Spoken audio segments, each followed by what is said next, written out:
சித்திரை மாதம் முதல் பங்குனி மாதம் வரை மொத்தம் 12 மாதங்கள்.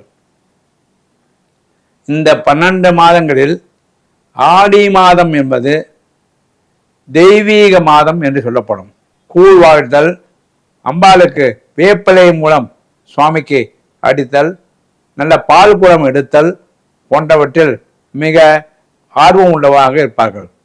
இந்த மாதத்தில் பெண்களுக்கு முக்கியமான மாதமாக இது கருதப்படுகிறது. இந்த மாதத்தில் பல வேண்டுதலை நிறைவேற்றம் செய்வதற்காக இந்த பெண்கள் இதற்கு முயற்சி செய்வார்கள். மாதம் என்பது பெண்களுக்கு கற்பை காக்கக்கூடிய மாதமாக இருக்கின்றது. இந்த ஆடி மாதம் என்பது பெண்களின் மாதம் என்று சொல்லப்படுகிறது.